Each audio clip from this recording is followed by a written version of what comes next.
સાવલી તાલુકાના રણજીતનગર ગામે રામ ભક્તો દ્વારા કળશ યાત્રા કાઢવામાં આવી। આજરોજ કળશ યાત્રા કાઢી રણજીતનગર ગામ પણ બન્યું રામધૂનમય। ભારત આખું અને હિન્દુ સમાજ રામ માટેની ભાવનાઓ ખૂબ જ વેગથી આગળ વધી રહી છે। તેવામાં જનજનમાં રામનું નામ દિલથી બોલાઈ રહ્યું છે અને રામ દરેકના દિલમાં દિમાગમાં અલગ સ્થાને બિરાજમાન છે। ત્યારે આજરોજ અયોધ્યામાં 22 તારીખે રામની પ્રાણ પ્રતિષ્ઠા થવા જઈ રહી છે।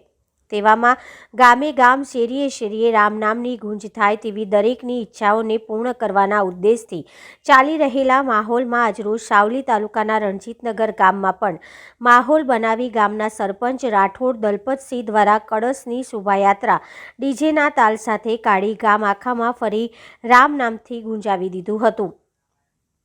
વધુમાં 22 તારીખે આખો દિવસ ભક્તિમય કાર્યક્રમ કરી આખા રણજીતનગર ગામને રામમય બનાવવાનું આહવાન દલપતસિંહે કર્યું હતું। આજે 22મી જાન્યુઆરીએ અયોધ્યામાં રામલલ્લાની પ્રાણ પ્રતિષ્ઠા જવા થઈ રહી છે, ત્યારે રણજીતનગર ગામના રામ ભક્તો એકત્ર થઈ મહાદેવના મંદિરથી કળશ યાત્રા લઈ આખા ગામમાં રામધૂન સાથે ઘેર ઘેર ચોખાની કંકોત્રી માફક ઘેર ઘેર ચોખા આપી આમંત્રણ આપ્યું અને અમે 21 તારીખે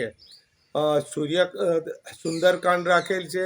22 તારીખે ફરી અમે પ્રતિષ્ઠાના સ્વરૂપે અમે અહીંયા પણ જેવો અયોધ્યામાં પ્રસંગ ઉત્સાવાય છે એવો અમારા રણજીતનગરમાં પ્રસંગ અમે એવો ઉજવીશું એવી અમારી તૈયારી છે।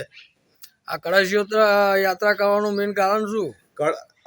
કળશ યાત્રા ભારત દેશમાં જો આ વસ્તુ થઈ રહી હોય પ્રાણ પ્રતિષ્ઠાની, તો પછી અમારા રણજીતનગરમાં અમે કેમ ના કરી શકીએ? એ માફકે અમે જે અયોધ્યામાં પ્રસંગ થાય છે એ જ પ્રસંગ અમે રણજીતનગરમાં ઉજવવાના છીએ। આપણું નામ?